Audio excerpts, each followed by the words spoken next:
Hello guys, what's up and welcome back to my YouTube channel. It's me, your girl barrister NEZE, and this is NEZE Peperempe. This is NEZE Peperempe. How are you guys doing today? Don't mind me. In today's video, we're going to be talking about parenting. Hey, I came across this meme, or was it a video on Instagram, and it said back in the 80s, in our parents' time, 70s, 80s, once you can provide for your children, give them food, put a roof over their head, you are gangster. You are the best. You are done with parenting. Waiting concern you. But now it's as if parenting has gotten a lot more difficult. There are so many other things that you are now checking. You check mental health. You check your sugar. Is he reading? Is he speaking in the language? Is he doing chores? There are so many things. You go for PTA. You run in the house sports. You do this one. You do that one. Back in our time, waiting concern person with mental health. On top of that, your mental health, you fit chop slap.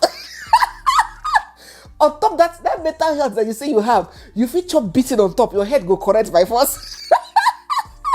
But now, parenting now is a whole different ball game. Like, there are so many things that you have to be very intentional about. If you're not intentional about it, you might miss it, because I think the era has changed. The times have changed. The children are now exposed to a lot more vices than maybe we were exposed to in our own time. So that autopilot rule, it might not work anymore in this generation. So it's important that we have these conversations and talk about these things. I'm not coming to you as a parent expert, as that's, ideal parent that knows it all. No. I just have 10 years experience in parenting. But from this 10 years experience, I will be able to share at least what I have gained from that experience, in addition to the God-given wisdom that God has given me, that I'm also applying, and how it's working for me. So as I discuss this, please, I would also want it to be very interactive. I want our mommies and daddies in the comment section to also tell us what they are doing, what they are not doing, the mistakes they've made, how they are correcting it, because, we cannot know it all. As you learn from me, I also learn from you guys. There's sometimes I see on the internet some things, I'm like, I can implement this. I think this is a good idea. I think this will make my children better. So it's like a never-ending school that every day, even if you've been a parent for 20 years, you can still learn something from a parent that just became a parent last year. So it's something that everybody should be open to discussing, sharing, and learning from. So some of you guys have seen my kids, and you guys are like, oh, NEZE, I like this part. I like what you're doing here. I like what you're doing here. Tell us what you did. Tell us how you did it. And the truth is that there is nothing, absolutely nothing, from my marriage to my relationship with my in-laws, to my children, to my life in general, that I share with you guys, that I do it with the intention of pleasing you, pleasing the viewers. No offense, so you guys are important, but I don't show or do anything because, I want to be praised, I want to be seen as, this is good. No. Whatever I show you is the way it is, in all honesty. That is the complete reality. I'm not trying to impress anybody. So, let me give you guys some tips that I am implementing raising these 4 children of mine. As I share, please share also in the comment section so we can learn. Number one, chores. Chores. Oh my God, where do I start? I was raised in that typical African household where we lived with aunties, like people that helped us in the house. I also had 3 brothers, and I'm the only girl, just as my own present family dynamics. I have 3 sons, and my daughter is the only girl. So that was exactly how my household was. And growing up, our aunties did most of the chores. I watched my brothers, no offense to them, they are amazing men in their rights, but I didn't see my brothers be as domesticated as I would have wanted them to be if I was the one that raised them. I didn't see them so often doing a lot of cooking and a lot of cleaning and washing and scrubbing. Yes, they did the manly chores, wash daddy's car, maybe wash the bathroom, but that everyday chore in the house, I didn't see my brothers do it. So When I got married and I started having sons, I told myself that I'm going to raise my sons to be extremely domesticated. And even when we were in Nigeria, I had 2 helps in Nigeria. But I had really started raising my kids that way right from when they were very little. You know, when there was a reel I posted on YouTube, I was like, it was a reel of my sons doing chores here in Canada. And I said, this is how I raised my sons since they were 2 years, because no sons of Pharaoh, no sons of Pharaoh shall emerge from my household. I started teaching my sons how to be very domestic around the house right from when they were very small. As little as, okay, pack your plates. All those, you eat, you leave plates, house help will pack it for you. Or you dump plates in the sink, you can't wash your plates. Or you finish eating, you can't clean up. You can't bathe yourself as a 5-year-old. You cannot bathe, at least bathe yourself. You cannot tidy around. I wasn't tolerating it, even despite I had 2 helps. In fact, at the point, my mother, that is even strict, in quotes, a teacher, felt like I was giving the children a little more than she would have. But I wanted them to be that way. And I started training them that way without even the idea that I was going to come to Canada. My mother-in-law, who was always in my house, didn't see the reason why I had to insist that my small children wash their plates. Climb a chair, climb a stool, wash your plates. After washing, if you don't clean around well, I'll call you back to clean after you finish washing. You know, one mistake that we mothers make is many of us have seen the effect of the lack of these teachings on our husbands. And we are crying, some of us, not all. Some of us are crying. Your husband cannot pick pin. When he comes back home, even if you come back 5 hours after, he'll wait for you. He can't boil rice. He can't pick after himself. And you see the effect, the strain that it is causing on you. But instead of you to right that wrong in your sons, you raise them the same way and create a future problem for another woman. Why not start that change from the way you raise your children? So I have always been raising my children from when they were 2 years. Oh yeah, bring broom. Even if they don't do it well, they will keep attempting. Oh yeah, at 2 years, of course, age appropriate. At 2 years, yeah, carry this cup, go and drop there. I'll be watching. Bring drinking water for me. I'll be looking, monitoring them. So I raised them to be very domesticated. Give me. Thank you. Give me the other one. Give me. Thank you.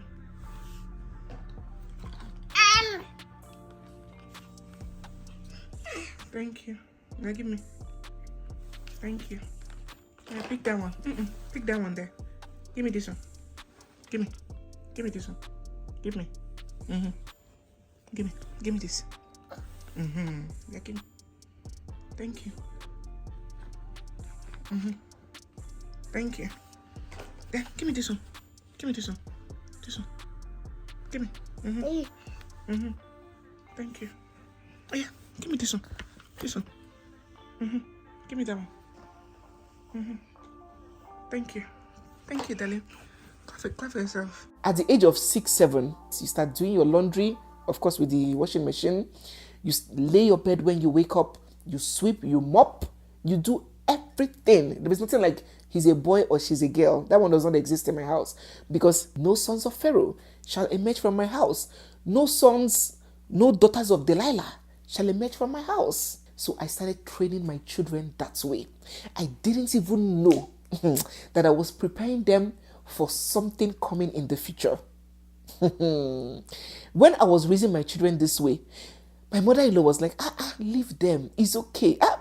She would call Chidima, my help, take over this thing, sweep it. I'm like, Mommy, no. Don't worry. Chidima will do it, but let them do it first. Let them learn. I didn't even know that I was preparing these children for the dispensation of living abroad. Ladies and gentlemen, if I didn't raise my sons the way I raised them, oh God, my eyes would have seen my back, my behind in this Canada that I came to. But what is even making it a bit tolerable? What is making it bearable? What is making it easy for me, easier, let me use that word for me, is because they have already learned how to be very domestic. There is no chore that my sons don't do. From sweeping, cleaning, mopping, washing toilets, bathing, when last did I beat? I taught them how to beat themselves. At 4, you start beating yourself. I watch you. You might make a mistake, but I'll watch you. You will attempt. Then maybe if you do it wrongly, I might now come and do it the right way. But I won't say, oh, just because she's doing it wrongly, I'll just take the broom from you and do it by myself. No, you will do it. Them not doing it right or them not doing it perfectly is not an excuse. Like, for example, now in my household, my son Chidubim, that one, I don't know where he got his own ajebota from. Even before we came to Canada, he was already speaking Fone. I said, who born you? Who teach you how to speak? So he has always been very soft and gentle. He was the least prone to chores than his other brothers. He can stay one place, washing one plate. But I didn't agree. I no leave him. I didn't say, oh yeah, leave the plates and go. This person come and wash it. No. If you like, stay there for 2 hours. You will wash it and you will learn. And now, he's now an expert. In fact, how I share the chores, Chidubem is the kitchen man. While I'm cooking, Chidubem is the one that is washing plates, cleaning the kitchen, cleaning the whole drawers, putting plates in order, joining me to cook, cutting onions. He's my kitchen buddy. While Chinemrem is the one that does the senior boys' chores, like washing the toilets, taking out the garbage, doing the laundry. Chikamso does sweeping. He can mops too. I'll squeeze the mop for him while he mops. There is nothing they don't do. And it has really helped me. Mothers, fathers, teach your children how to do chores. If you think that, oh, you have a help, you are making life easier for the child, you are shooting the child in the leg. It is not in the child's best interests. You don't know where the child will find him or herself tomorrow. Don't train another person's child in the name of house help and leave a spoiled person, a spoiled child, because you refuse to train your child. You think that you are petting the child. It will come back to bite you in the feet, because the house help will not live with you forever. When you go and raise children that cannot help themselves, cannot be useful around the house, by the time they become teenagers, oh God, everywhere will just be dirty and smelling. You'll be shouting from morning to night. They were not taught. For the men, they will get married. They'll become a complete liability and problem for their wives. Please correct that and teach your children chores. There is no age. At any age they are, even China Yenwa, as small as she is, I will tell her, Aya, pick that thing. I'll demonstrate it. Pick that thing. Pick that thing. It's from that little age you'll be teaching them. Oh yeah, carry that thing, drop it there. Carry that cup, drop it there. To the level of their reason and understanding, you'll be allocating the chores to them. As they are growing, you are increasing it. That way you'll be able to rest early. You won't be a 40-something-year-old woman still sweeping when you have big children because you have refused to teach them. Teach your children. It has helped me in this abroad though, and I'm very grateful to God and for giving me that insight to teach my children how to do chores right from an early age. Number 2, respect. See this generation, if you don't hold them well, it's not like our time where fear they our eye. Meaning when you see someone that is older than you, you know when to shut up. You know when to talk. You know that respect is not negotiable. You must respect those that are older than you. You dare not disrespect your parents. But now, these children, the Indomie, this is not Indomie, the Gen Alphas, what are they eating these days? The peanut butter children, the Burger Kings, the burger children. Respect does not come naturally to them. You have to teach them what to say, what not to say. You need to teach them what is right, what is disrespectful. You need to teach them how to act and how not to act. They are born in an era of freedom and liberty. They are born in an era of influence and extreme exposure. If you don't teach them now that they are young, they will get to a stage where you cannot spank them. They will get to the age where you cannot seize their gadgets. They will get to an age where you cannot tell them, go out or I'm not going to give you biscuit again. It is that foundation of respect that you have set for them that will now guide them when they have gotten to this stage. Now, there is a major mistake that we parents make. When we are teaching our children respect, we are selective. We don't teach them that respect is a general principle, that they must respect people that are poor, that are rich, that are younger, that are older. They must even respect themselves. We just teach them to respect us. When they disrespect strangers, when they disrespect people that you feel don't matter, you turn a blind eye to it. Let me tell you something. It's either you are teaching them respect as a general principle or you are not teaching them at all. They will not understand selective respect. So you need to make it known to the children that they cannot disrespect anybody. If they disrespect the house help. You must punish them, not because, I remember in Nigeria, if my help reports my child to me, that they disrespected them, or they said or did something I don't like, and I'm disciplining that child. Maybe my husband is like, oh, why did you discipline him like that? Because of this person. I always tell him, baby, it is not because of this person. I am making him understand that disrespect is not allowed, regardless of the person that it is channeled to. Because if you teach them that, oh, they can talk down or disregard people at certain level, but it's only these kinds of people that they should respect, they will grow up that way. Don't you see some adults that it's only people that are in a position of authority, a position to help them, a position where they can get something from, that they are very respectful and pleasant to. But watch the way they talk to their drivers. Watch the way they talk to the waitress at the bar. Watch the way they treat other people that they feel are below them. That's because their parents didn't teach them to respect all and sundry. There must be repercussions for disrespect. See, I see some parents, maybe their child will get angry and maybe throw some things. A child that is big enough to have sense. I'm not talking about a 1-year-old baby.